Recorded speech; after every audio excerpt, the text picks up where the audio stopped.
Europe's ties with China are under scrutiny. Can India come into play and reshape the global trade? Hi everyone, this is Zuzana from zuzanareacts. This is a channel where I learn all about Bharat with your help, and I just share my Slovak Central European point of view. And in today's video, we're going to dive into seeing if European trade can be more connected with India rather than China. But before we jump into today's video, please like this video and click on the subscribe button and turn on the notification. Thank you so much for your support. Okay, you guys, so I'm very curious because Slovakia has ties with India, although the trade is very small, but obviously European Union and Slovakia is a part of Europeans is a bit of a different because there are relations on European Union level and then they're on a bilateral country level. Although from what I'm seeing, our Prime Minister is actually planning to work a lot with China. I think it's just because it's about electromobility, and I think that's where China is dominating rather than India. So I think there is just something very specific that he's after. So I'm very curious about the entire perspective if India is going to be a good alternative for European trade. Let's dive into it. Mr. Saran, I wanna actually ask you the same question that Isabel asked on a panel yesterday, and then we also asked our economics minister a similar question, and Isabel asked the question is who's waiting for Europe? So, and then I continued to the question who's waiting for Germany, and Robert Habeck seemed to think that everyone's waiting for Germany to take back our global leader role. What do you think? Look, we are betting on Germany. I truly believe that this continent and the Indian future is deeply interlinked. But I don't believe Europe is betting on the rise and the emergence of India and some other actors. Europe has firmly resolved, the Europe businesses have firmly anchored themselves to China's future, and they are stubbornly refusing to move away from that direction. They are not expeditionary enough to look at the new opportunities that are arising in different parts of the world, and they're playing very safe. Someone was talking about growth, right? Well, you don't grow if you take 2 months off every year. It's impossible to meet anyone between July and August in this continent, in this part of the world. You're not going to grow if you're going to be sleeping for 2 months in a year. People ask me, how is India growing at 8%? We work many hours a day. Well, you going actually quite deep into our, I guess, society order. No, it's just a comment from the previous panel, where one of the panelists had emphasized on growth. I think Europe needs, the only resource Europe is lacking today is not critical minerals, it's critical thinking. Europe is one of the largest economies. It is powerful, it can define the future, it can shape the agenda, and yet it allows itself to be browbeated by anyone and everyone into following other people's lead. I think Europe needs to have an identity and a sense of self that is commensurate with the $20 trillion constellation that it represents. And I think that is missing in Europe. We are waiting for that Europe, and we are betting on that Europe. And we hope Europe notices that there is a subcontinent of 1.5 billion people that is moving from $4 trillion to $10 trillion in the next 10 years. And that offers an opportunity so that you can get over your China addiction, you can start diversifying, and you can start betting on right people and nice people.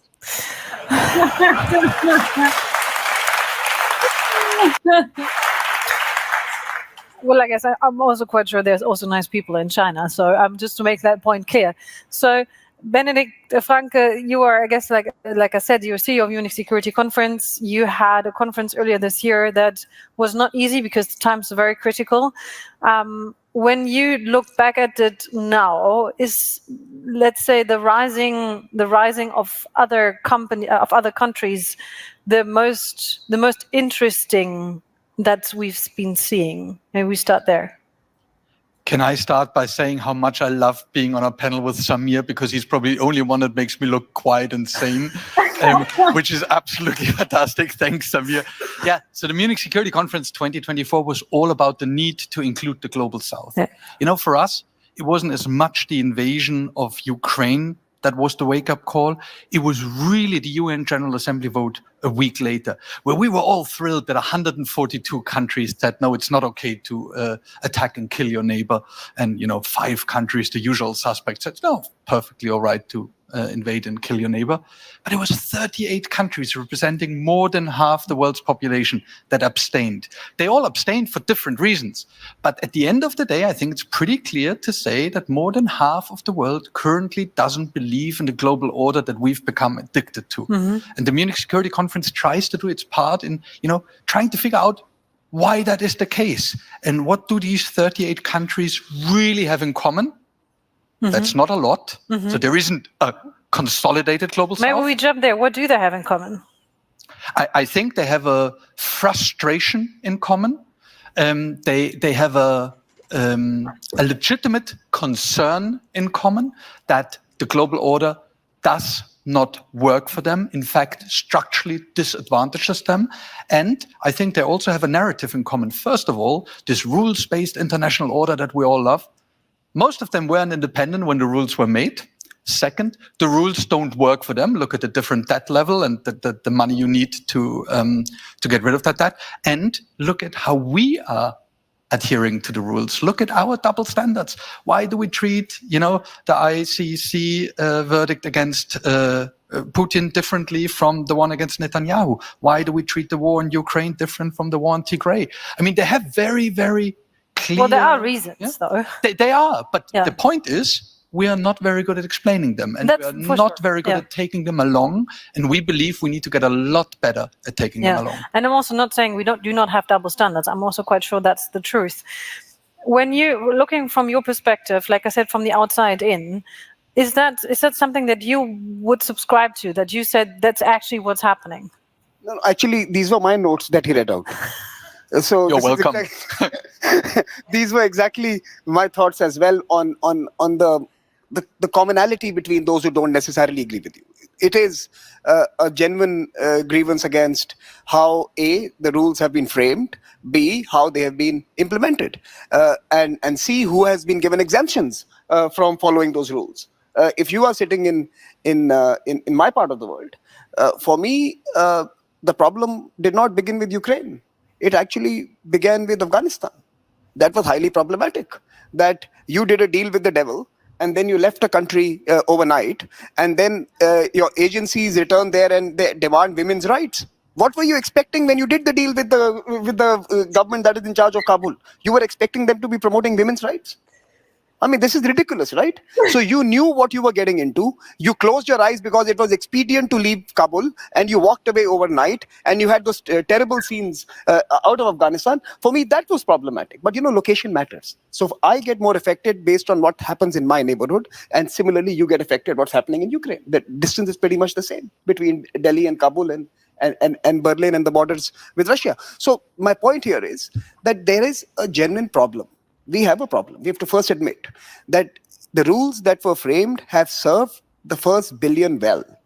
500 million in the Atlantic system, that is the Americans and some Europeans, and 500 million collateral beneficiaries, some in China, some in India, some in other parts of the world. But basically, it has served a billion elite of the world well, and it has not served the next 7.5 billion. Those next 7.5 billion are now demanding a reset. Now, either you allow for that reset and have a new conversation. For example, the G20, which has now become a more important body than the G7. For example, I'm just giving you one of the examples where a much larger constellation of actors are speaking. Or create new institutions where one country, one vote becomes the norm. But you cannot have the victors of World War II and the colonial powers of that era define our lives. Okay. For me, the UN Security Council represents the continuation of a colonial project. Colonial powers and their allies are still the ones who sit on that particular council. And for me, that is exactly the council that needs to be demolished if a new world order and new rules need to emerge. Okay, but if we continue on that thought, what's next? I mean, like, if the rules that we have right now do not or should not apply to countries that for sure have been suffered through those rules and through what have been done to them, do we just wait for new rules to fall into place, or who's gonna check? Well, I can take a go for it. Well, can I just say something real quick? It felt like she was almost didn't want to say what he's going to say about the colonial rule, but now she's asking a different question. So I might have misinterpreted that. So I'm very curious what's to go next. But let me know if you thought what I thought. I can make a go for it. I think what we really need to do is that those who were in charge till now, we need to pension them off. They need to be retired. They've done a good job over the last 75 years. Now we need new faces, new voices, new blood. And I'll give you an example, a working example. If you look at the two G20 presidencies of the last 2 years, Indonesian and Indian, and now of course you have the Brazilian who are in charge, but we haven't reached the outcome yet. But if you look at the Indonesian and Indian presidencies, I think they were a remarkable effort on diplomacy, where in a polarized world, where we couldn't agree on anything, both Indonesia and India could bring everyone into the room and put a consensus document or an outcome document or an ambitious outcome document that drives the world forward on critical issues around SDGs, around energy, around finance, around economic stability, around certain other questions. It's time for new voices to enter the room. They can do it. I don't think the P5 or the G7 have that capacity to do it anymore. You need the Indonesians, you need the Brazilians, you need the Indians, you need them on the top table. But the new Indian president is not very much a very new voice, is he? Sorry? The president of India is not very much a new voice. The presence of India? Yeah. It's very new. You know, what you I think she means Prime Minister Modi. the Prime Minister of India. Yeah. Is like 200 years old. Oh. That's look, not what I mean, but he's in charge for quite a long time. No, I mean, that's not my point. I'm talking about India as an actor, not the Indian Prime Minister as within an actor in India. I'm talking about India as a player on the global stage. It's a very new phenomenon. I would argue that it's only at the turn of the century with the civil nuclear agreement. But then who's going to be, like, maybe you find an example. Who should be this new voice? I just told you that it's time to dismantle. Can I just say one thing? You see how she was thinking about Modi, and like it's a fact. Like he's been around for a while, right? And that is kind of like what would be, like when you have people fact checking and all that kind of stuff, and that's when people don't want to then understand. And that's like kind of a valid from her. Like, but that is maybe a good example of maybe like how people in here grasp the information. Like he was clearly trying to, and then he had to further explain to himself. But her first thought was going to something just very factual, where he was speaking about slightly different thing, and that's how communication is very important, and how a lot of things are misrepresented and misunderstood between cultures and politics in general, etc. Mantle the P5 and have a new arrangement. No, like a real name. I just told you 3 names. I think it's time to bring a few countries from Africa, and we can think about Nigeria, South Africa. You can pick up a couple from that continent. You have India, you have Brazil, you have countries such as Germany, for example, by the way, even from the old continent. That why should the French and British be speaking on behalf of this continent? Or maybe you need to have an EU voice, a unified EU voice on that council. It's time to get the two out. And unified EU voice, we can't agree on anything within European Union. It's like post-communistic countries versus colonialistic countries right now. And Germany, out of all places, like the Nazi nation, I'm sorry to say that out loud like that. I know that they are not, but this country got fanatized twice in a short span of time. So there must be something about a mentality where there's something is not kosher. Let me put it that way. And even though they are like the Europe's biggest economy, something always scares me when you have a mentality of people that can be so brainwashed and so manipulated to an extent of world wars. That's just plain and simple. And certainly bringing the Japanese and bringing the Indonesians who That's going to be a big discussion table. 10 or 11 people, right? Okay. That's not that big for a world that is now 8 billion people. You had 5 people running a world when there were barely a handful of countries that were independent and free. So you did want a controversial panel. I'm super happy about this. I'm just trying to find a way to like make sure that whatever we find at the end of this panel will actually get out, and we actually make it like something that we can deal with in normal life. I mean, look. Let me just add something. If you read the recent IMF report, and now I'm coming back to, since this is a business forum, let's talk money. Look, the report suggests that over half, close to 60% of all global growth is now being contributed by countries in the developing and emerging world.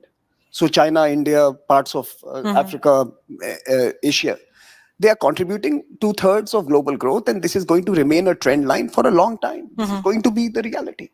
They are the custodians of your continuing prosperity, even in this continent.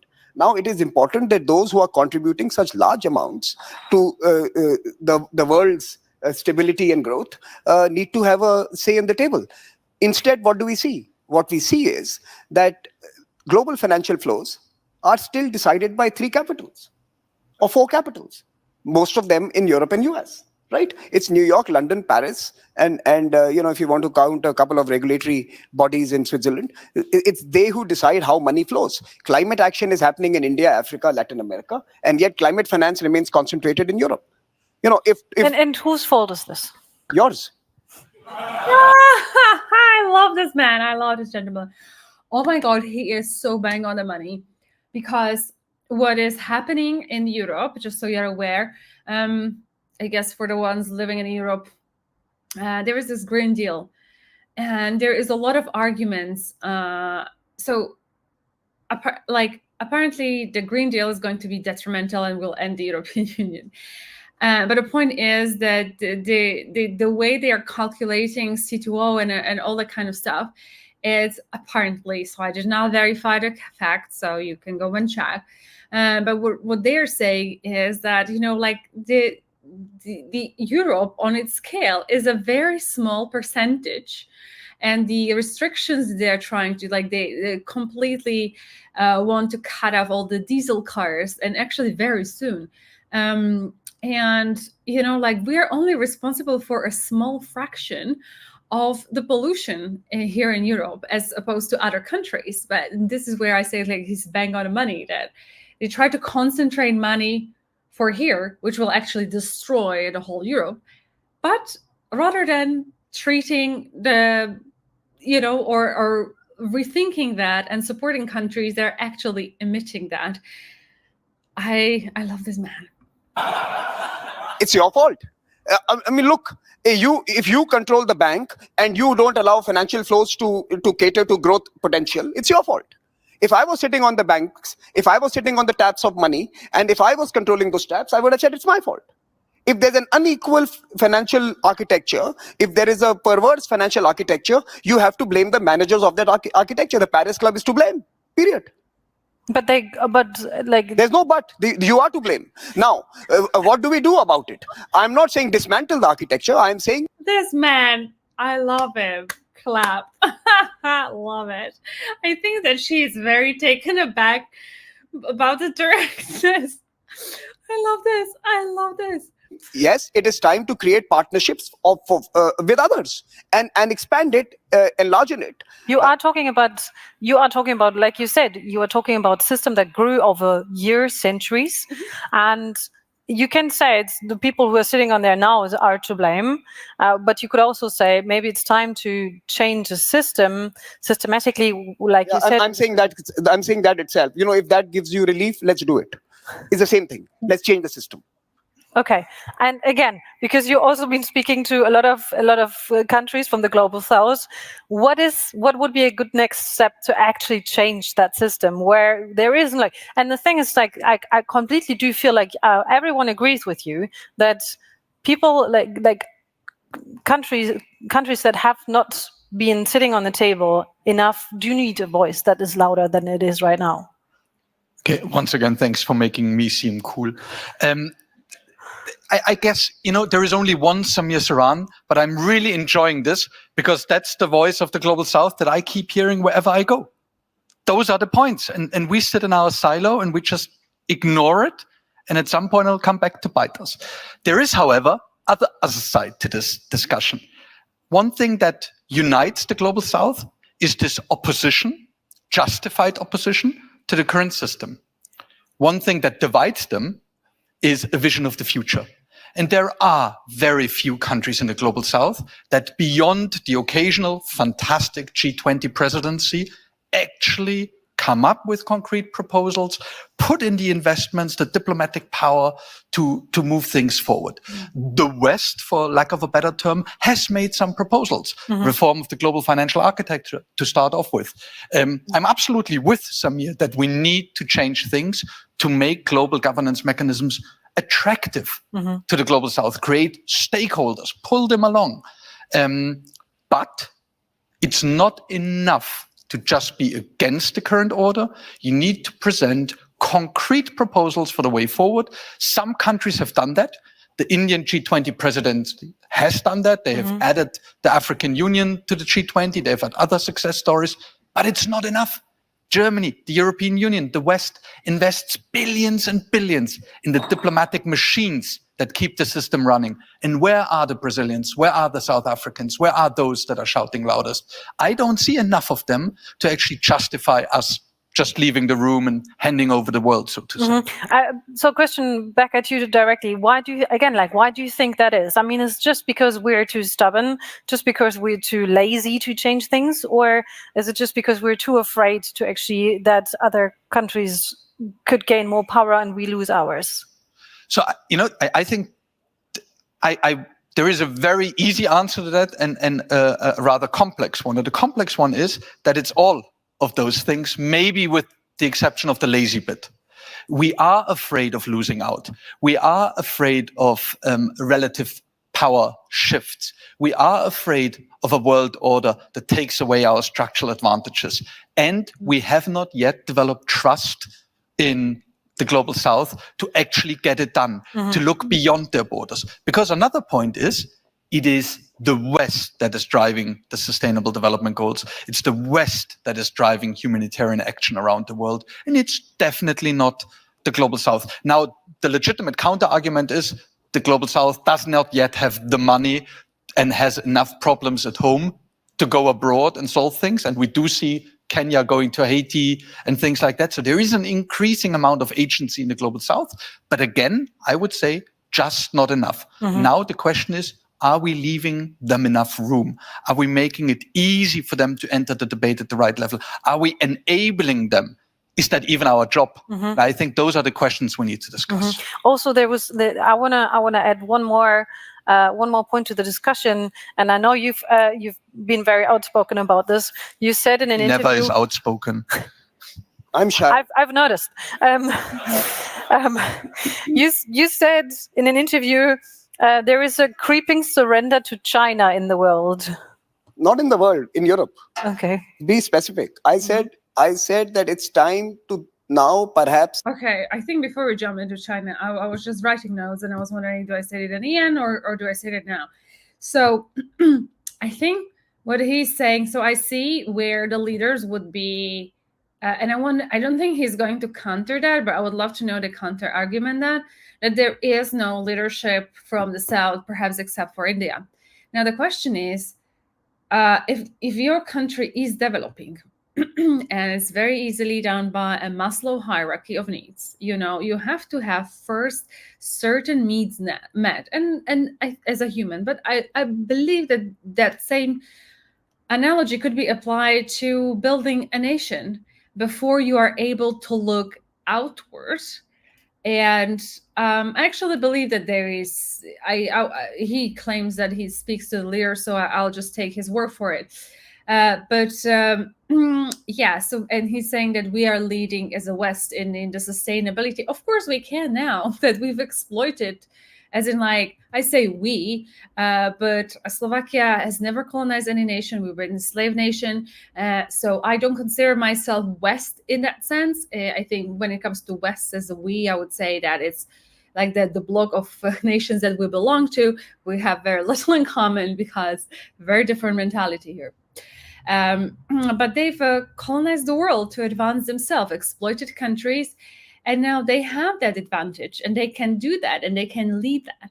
But I think that the question, even better question, like he's almost talking about, like, you have to hand over something to the global South. I don't even feel like you need to hand over. I think that because it feels like, like if someone is losing, another one is winning. But I'm asking myself, like, when do we as a people realize that we're all people? We're all the same. We just want to have a good quality life and survive, right? Like, shouldn't be about handing over the power. It should be about collaboration, in my opinion. I wonder what you guys think. But now let's go back to China and Europe. For all of us who study geopolitics and security to come to the conclusion that EU is not a security actor. Maybe we are assessing EU in the wrong way. Maybe EU is a mercantilist geography, and we should not be thinking about a strategic strand emerging from this continent. And it's our expectations that are leading to disappointment. And maybe Europe was always like this. That's what I've said. I've said it's time perhaps to consider EU as a non-security actor and to deal with the individual countries separately, based on those who understand where the world is headed and those who don't. I read the report produced by German industry on China, and they felt that it was a very bold report. It was not. But is it then? It was an apology to China that, sorry, we are using these words in the first 3 pages. The last 10 pages were, let's do business together and let's do it deeper and let's do it more. I think that was what the German industry report on China was, that let's talk about obfuscation of the reality that one day Uncle Sam is going to tell you, Germany, no energy from Russia, you towed that line. They will tell you no business with China, you'll have to stop them. But you are not willing to change your China fix. Your China addiction is a problem. You are in fact doubling down, and most of your industries are announcing larger expansion of investments into that country. Now, I'm not saying don't do that. By the way, we have grown our trade with China as well. In the last few years, we have 200,000 or 150,000 Chinese troops on our border, right? We are facing off even now. There's an active situation. It's not peace there. I mean, since it's far away, you don't realize it, but we have a ongoing situation on our borders. And we have still grown our trade simply because there is a certain amount of trade that is largely beneficial for the supply chain aspects of global production. And there are some critical sectors where we have banned Chinese completely. For example, we don't have TikTok in our country. But the Germans love TikTok, so TikTok is allowed in this country, right? Because that's your entertainment. I'm just assuming. Because we didn't think TikTok was any use to us, and we didn't want Chinese propaganda to be proliferating our society. We banned TikTok, we banned many Chinese apps, we banned them from our 5G networks, we banned them from our telecommunication and energy systems, we banned them from our infrastructure and coastal development. So we have taken certain sectors which are pragmatic for national security and kept them out of bounds for But seriously, like bans, because we've spoken about global free trade, is bans really the China? answer? If with China you talk about global free trade, China laughs at you. China trades with you on its terms. China bans your companies from participating in their economy and wants you to be opening their doors to them. Seek reciprocity. That is the first free trade agreement, reciprocity. Give to the other what they give to you. When they don't give you that, don't give it back. Is bans really the China? answer? If with China you talk about global free trade, China laughs at you. China trades with you on its terms. China bans your companies from participating in their economy and wants you to be opening their doors to them. Seek reciprocity. That is the first free trade agreement, reciprocity. Give to the other what they give to you. When they don't give you that, don't give it back. Interesting. I don't know if you have seen one of recent Trump's speeches, where he was saying like what he's going to do first day in the office, and he says, like, if China is imposing 200%, whatever, I don't know what it was, sanctions or not. I don't think it was sanctions, but like interest rates, like US is going to do the same. So I feel like this is connecting for me somehow.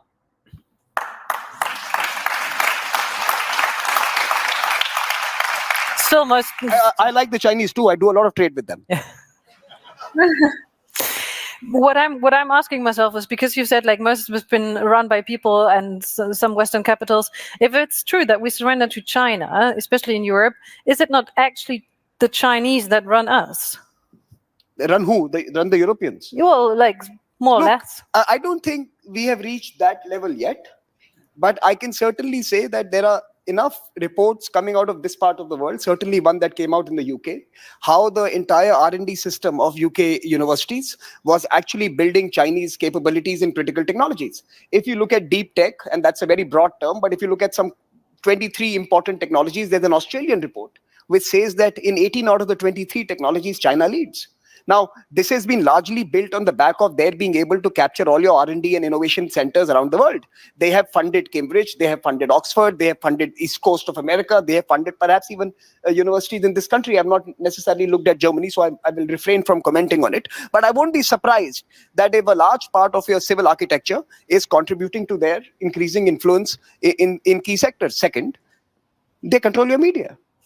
Chinese ads are very lucrative for most media houses that are suffering from bottom line problems. And Chinese ads ensure that criticism of China is muted in most of your newspapers and mediums. That's not true. It's simply not true. I mean, look, again, this is the report that comes out of your continent, not my reading. I'm reading out to you from a UK report that came out of, again, one of the authors is from the House of Lords, and I'm reading from that report. Now, like I said, I'm not speaking about Germany because I don't know, but I'm talking about this continent. And that report literally said that from research papers to media conversations to innovation that's happening in labs, today actually serves China's benefit. I've written a book on it. It's called Pax Sinica. Buy it. It's nice. It tells you how China is borrowing your boats to cross the seas. It's your boats. They are riding it. I'm honestly very much opposing the fact that we're not critical on China in this country. I can't really say much about other medias, but we're not silencing on China just because they're supporting ads. Okay, I want you to notice something very specific here, right? Where you're talking, like, whenever I'm talking from a Slovak perspective, okay? And you always come back at the West. And now, boom, what you see here, she's only talking from a German perspective. Think about it. When you're thinking about Europe, we don't see ourselves as, yeah, we are part of the European Union, which most of us consider just like or should be, which is not anymore, just a trade union. But we don't have that European mentality, if you like. Maybe there is a European mentality when you travel to Asia and you just meet people from Europe, and they are maybe similar in certain aspects. That's certainly not something what we see inside of the country. And you have a prime example about what I'm talking about here, because she's taking exact same approach to conversation that I am with you. Just think about it, please. So that's very much for my business, and I know I can speak for a lot of colleagues. So, but if we want to talk from problematic, let's say, trade partners to partnerships, maybe on the last 50 seconds that we have, what is a good partnership? I mean, like you said, US and India would make sense, especially, I think you've mentioned defense, space, AI technology would make sense. What do you think makes sense to partner? Who do you think makes sense to partner with? You know, I think at the end of the day, if we believe that the world has become more transactional, which the Munich Security Conference believes, then the world has become a global marketplace of ideas. Then it is our Western ideas that, you know, are the more sustainable, the more fair, the more equitable in the long run. They're definitely the least attractive in the short run. And so I think partnerships that build on long-term benefit generation are the ones that we need to look at. Mm-hmm. And I think there are like which one? You know, to be perfectly honest, I think at the end of the day, it is technology. It all comes down to technology. And at the moment, from a geostrategic point of view, we're making a huge mistake by being in competition more with our friends than with our real rivals. Mm-hmm. And that is absolutely disastrous. And here, I think, a true transatlantic partnership on technology, rather than trying to regulate each other out of business, would be the way forward. Mm-hmm. Very good point. We did run out of time. The fact that I do love discussing and arguing would make me like want to do that again. Let's do that again some other time, maybe soon. But you never asked me what's a good partnership, and I'm saying an India-EU partnership is the future. Oh, that's nice. Now they love you all. And an India-German one, even more important. But notice us. Now, I think we are getting lots of young Indian students coming to your colleges. Our relationship is going to change. The India-US relationship was built on smart Indians going and building that country and then building that partnership. And I think Germany is going to see that in the next 10 years as well. Mm-hmm. We are coming and we are going to be helping you grow faster and grow in the right direction. And that's all we need, growth. Thank you very much to the both of you. Thank you very much. What a fascinating conversation. I truly loved it. I didn't kind of fully read the names of the people, but man, that NVIDIA man is on point. And, you know, like the German guy from the Munich Council, whatever that was, not even that important. I think like he's a voice of people that don't really have a voice in Europe. And when you talk, the way they're talking is very politically incorrect. It's not something that is perceived well in here. I didn't really realize myself that there is that much trade done in China, but there is, of course there is. Like, yeah. I mean, if I'm now in my head distilling, yes, there is, but it's not like, I don't know, like it's not like the top of your mind, if that makes sense. So maybe that's actually a trick of Chinese. But I like how, he's inserted himself in a conversation and, trying to divert the partnership. Although I think I've mentioned to someone, and that is like, for me, this is just sharing what I know. Like I have someone very close to me in my family that works with, she was supposed to work with Indians. It's a very big international tech company. If I told you the name, I don't want to mention the name, but it's one of the big names you've heard. And she had an opportunity to work with Indians. And she says she doesn't really want to go anywhere near Indians, at least I don't know what kind of Indians they employ in that company, but she really didn't enjoy that. And really, she actually said she would much rather work with the Chinese. So it's actually interesting food for thought. That just kind of like a one person of experience, but I've talked a lot about our experience with working with Indians. I am certainly, maybe, the companies here are picking up, I don't know, outsourced company that they're not as good, but clearly, and I just wanted to emphasize that. Obviously, I don't think that anyone in Europe thinks that Indians are not smart. Like, I mean, for F's sake, you send a thing to the moon, right? Chandrayaan has landed. So it's not about that. I'm sure that many people think that there is absolutely great talent. I just wonder, how much that talent costs, and maybe the companies are using different solutions that are not using the workforce that is skilled enough to the expectations, and that it creates perceptions here that it's not effective. But yeah, I just kind of wanted to mention that. I do believe, and I said it many times, I think like India is future, and Europe should definitely be looking into that. I wish Slovakia was looking into that perhaps more than it does. But hey, well, I think, what he said, that perhaps we need to talk a bit directly to each countries and realizing, and I think what I really liked what he said, that realizing that Europe is not a thing like you guys like to always paint it. I think you need to wake up from the dream and that we're all very individualistic countries. And I think it's way better for India to do a trade directly, bilateral agreements, than even through European unions. I'm sure things can go both ways, but I think that he himself came to the realization that, we might have this certain Europe picture thinking that everything there is the same, everyone is the same, which in reality is not. And this is what I've been trying to convey to you guys for a year. And I'm so happy that I found an Indian person, educated Indian person, who actually confirmed my point. Praise the Lord. So it's not in my head, it's the reality. So yeah, I think they're all, but I love that. I wonder what you guys thought. I thought I was a bang on the money. I think you saw my reaction throughout the entire video, and I think I'll leave it here. Thank you guys so much for watching this video. If you did enjoy it, please give a thumbs up, share, like, and subscribe to this channel, and I will see you in the next one. Until then, please do take care. I am sending peace and love. Bye-bye.